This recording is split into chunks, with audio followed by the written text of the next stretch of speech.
안녕하세요, 여러분. 제조업을 위한, 제조업에 의한 제조업의 남자 이제조. 오늘은 엑셀 ERP로 돌아왔습니다. 저희가 이제 필터 함수를 사용을 해서 생산 품목에 따른 자재 목록을 가져왔는데, 안타깝게도 엑셀의 구 버전을 사용하면서 필터 함수를 사용하지 못하는 구독자분이 계셔서 필터 함수를 제가 인덱스를 활용해서 구현을 해 보았습니다. 이 경우 품목명을 또 별도로 여기 표기할 필요가 없기 때문에 자재명부터 바로 그냥 나오게 했고요. 테스트를 한번 해보도록 하겠습니다. 이렇게 액정 하면은 상당히 유사하게 작동이 되는 것을 우리가 알 수가 있죠.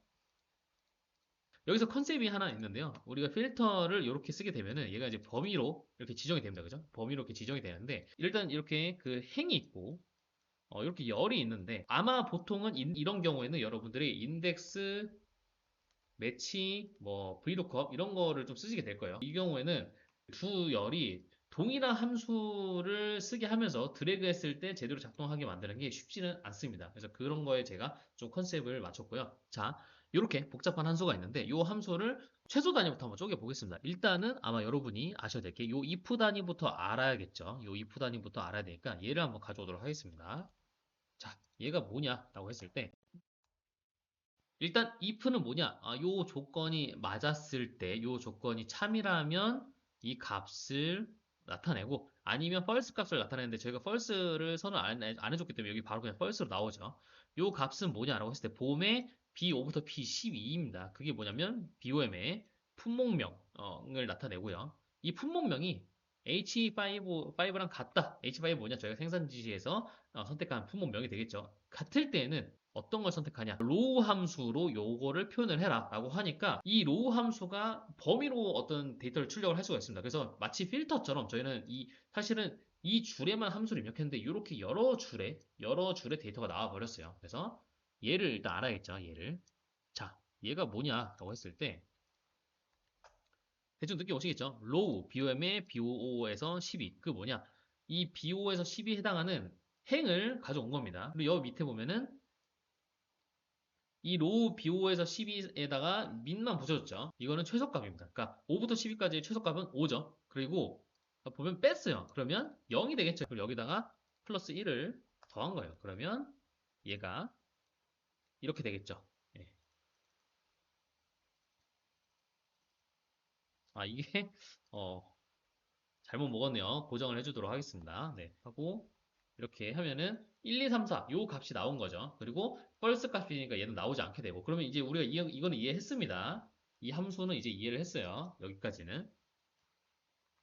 자, 근데 그럼 스몰이 뭐냐? 했을 때 스몰은 이 범위를 다룰 수 있는 함수입니다. 자, 스몰을 이렇게 가져와 보도록 할게요.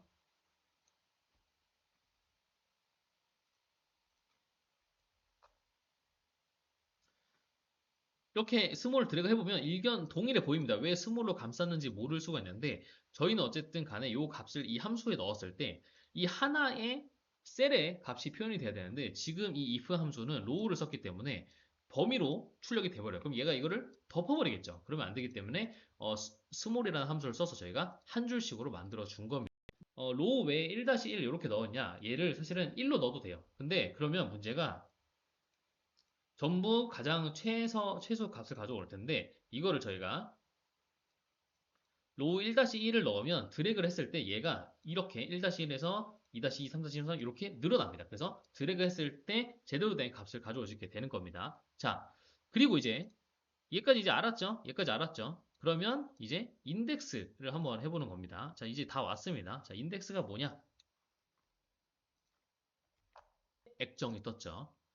인덱스라고 하면 우리가 요 범위에서 BOM, COD 12 이제 CO에서 D12 우리가 가져오려고 하는 값에서 스몰로 가져오는 게 우리가 몇 번째 행이냐? 첫 번째죠. 첫 번째 행이죠. 그리고 얘는 열을 의미를 합니다. AA를 쓰는 이유가 이렇게 드래그를 했을 때 소요량을 가져올 수 있게 됩니다. B'로 바뀌었죠. 그리고 얘를 드래그를 하면은 우리가 원하는 값이 나오게 됩니다. 그리고 계속 드래그를 하면은 이상 값이 뜨죠. 하지만 우리는 if error로 값이 제대로 뜨지 않았을 때 미등록을 뜨게 함으로써 여기서는 이상한 값이 아니라 이런 식으로 미등록이 뜨게 만들 수가 있습니다. 거의 동일한 함수라고 볼 수 있죠. 그리고 여기도 저희가 if 에러를 넣어서 미등록일 때는 0이 뜨도록 저희가 처리를 해 주었습니다.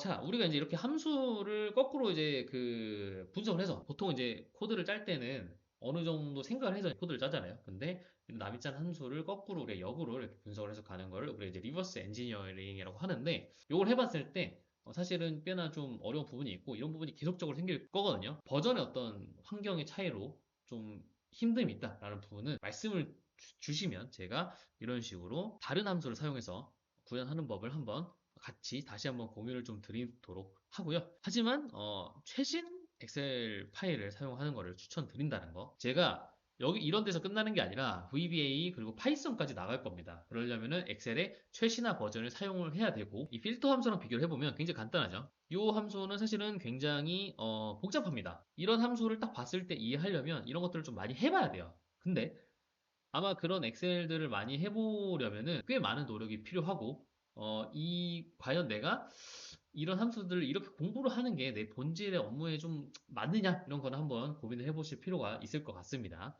그래서 저는 어쨌든 최신화된 엑셀 파일을 쓰는 거를 추천을 드리고요. 어차피 저희가 VBA, 파이썬까지 나갈 거기 때문에 그런 경우는 최신화된 엑셀을 쓸 수밖에 없습니다. 그래서 한번 좀 고려를 해보시면 좋을 것 같습니다. 그래서 오늘은 여기까지입니다. 네, 수고하셨습니다. 감사합니다.